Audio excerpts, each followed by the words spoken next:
स्वागत है दोस्तों, अनिल वत्स और हाँ हाजिर हैं हम आपके लिए दिसंबर मास और जिनका कैप्रिकॉर्न साइन है, मकर राशि जिनकी है, उनके लिए महीना कैसे गुजरेगा, फाइनेंशियल पॉइंट ऑफ व्यू से क्या लाभ होने वाले हैं और जॉब में क्या क्या फ़ायदे होंगे, क्या कोई प्रमोशन का योग दिखाई देता है, गृहस्थी के अंदर कैसे अवसर होंगे, एजुकेशनल पॉइंट ऑफ व्यू से, टूर के पॉइंट ऑफ व्यू से, बिजनेस के पॉइंट ऑफ व्यू से कैसे रिलेशन बनेंगे, क्या लाभ हानि के योग होंगे, आइए इसकी चर्चा करते हैं।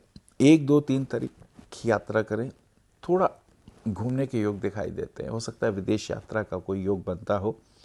और इसी के साथ साथ थोड़ा हेल्थ में भी ध्यान रखना है। कहते हैं ना, जान है तो जहान है, बहुत इंपॉर्टेंट है। हेल्थ के लिए ध्यान रखिएगा, बाहर अगर हो खाने पीने पे ध्यान रखिएगा, अदरवाइज परेशानियां दिक्कत करती हैं। पेट इत्यादि में व्याधि देखी जा रही है, अतः इसका हमें ध्यान रखना होगा।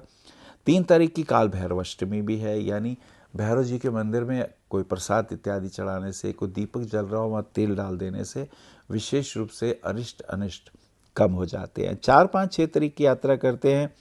6 तारीख को बुध का धनु राशि में प्रवेश हो जाता है। बुध जो कि आपके भाग्य का मालिक है और छठा घर रोग का भी होता है। जब ये व्यय स्थान पे जाता है तो भाग्य का व्यय होता है, यानी मेहनत ज़्यादा होती है और प्राप्ति के योग कम होने लगते हैं।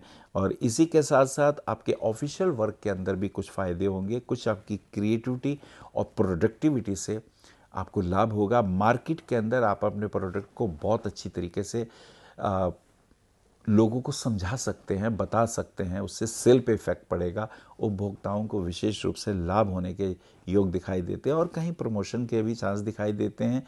और ख़ास करके अगर आपने कहीं अप्लाई किया जॉब इत्यादि के लिए तो ये भी समय कुछ अनुकूलता वाला ही है।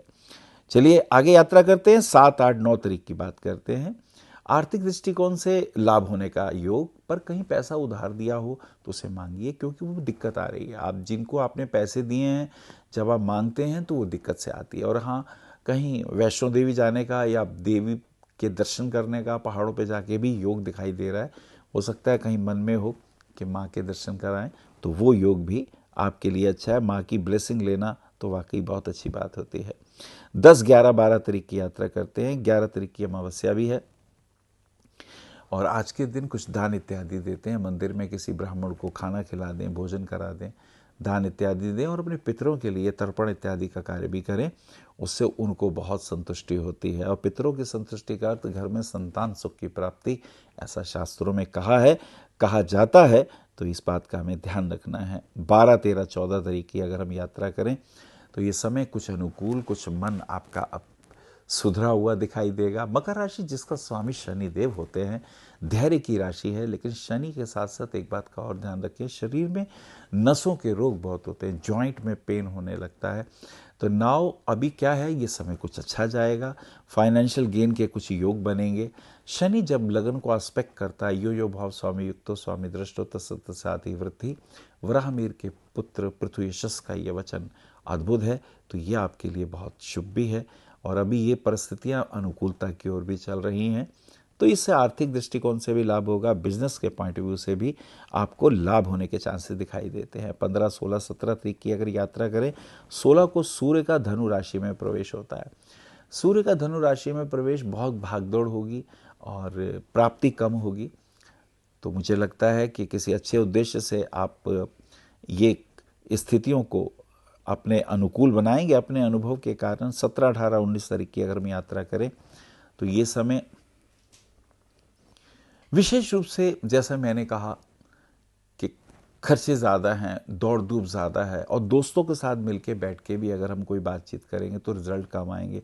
पार्टनरशिप में टेंशन्स के योग दिखाई देते हैं, अतः उसमें भी सावधानी पूर्वक रहना होगा। विदेश यात्राओं के योग भी दिखाई दे रहे हैं। अगर वो यात्राएं होती हैं तो वो आपके लिए अच्छी होंगी, लाभदायक होंगी, लेकिन संघर्ष और श्रम ज़्यादा होगा, ऐसा इसमें महसूस होता है।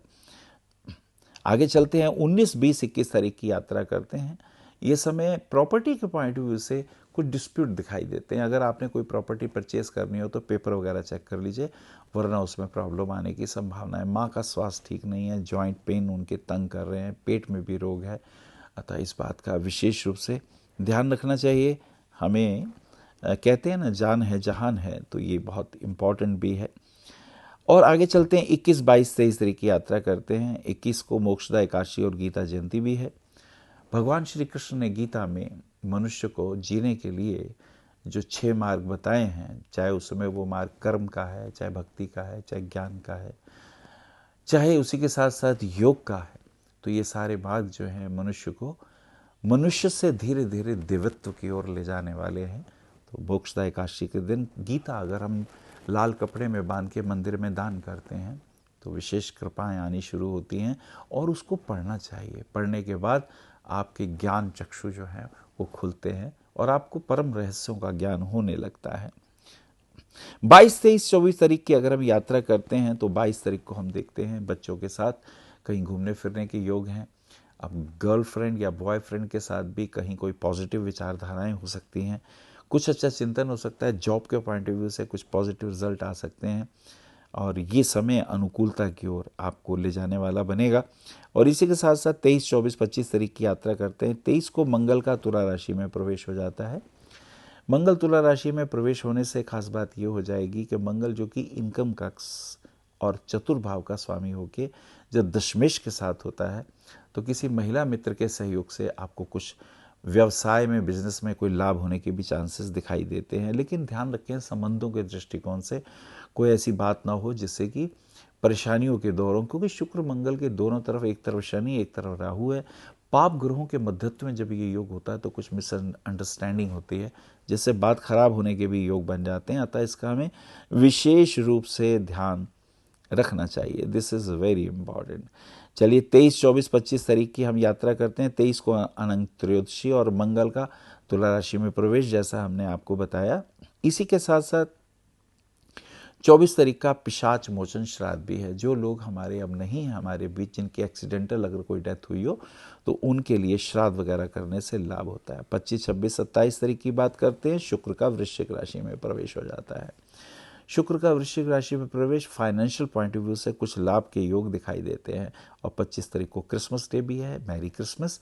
आज के दिन जीसस को लोग याद करते हैं। उनका प्रेम का संदेश पूरे विश्व में लोगों को दया, करुणा और सद्भावना से जोड़ता है। ये एक विशेष बात है। 26, 27, 28 तारीख की हम बात करते हैं। बुध का मकर राशि में प्रवेश हो जाता है।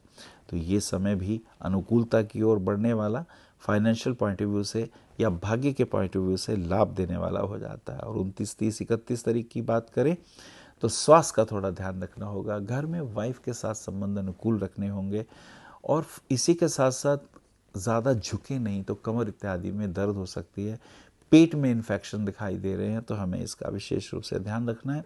और ख़ास करके जिनका मकर लगन है उनके लिए कहना चाहेंगे, पन्ना रत्न भाग्यवर्धक होता है और हीरा रत्न पब्लिक रिलेशन को डेवलप करेगा।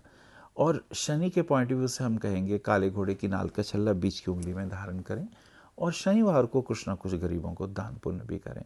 ऐसा करने से अरिष्ट अनिष्ट दूर होने लगते हैं और आपका दिन सफलतापूर्वक सुगमता से बीत जाता है। हरिओम। आप आचार्य श्री अनिल वत्स जी के ज्योतिष व ध्यान संबंधी प्रोग्राम www.astroanilvats.com व मासिक राशिफल YouTube पर भी देख सकते हैं। विशेष जानकारी के लिए संपर्क करें भविष्य कथन VE 279 गली नंबर 6 हरिनगर न्यू दिल्ली 110064। हमारे फोन नंबर है 9891739999 और 9818189993 और 8860006030 और 9810880002। हमारी वेबसाइट है www.bhavishyakathan.org। ईमेल है acharyaanilvats@gmail.com। अपॉइंटमेंट के लिए संपर्क करें सुबह 11 बजे से शाम 6 बजे तक।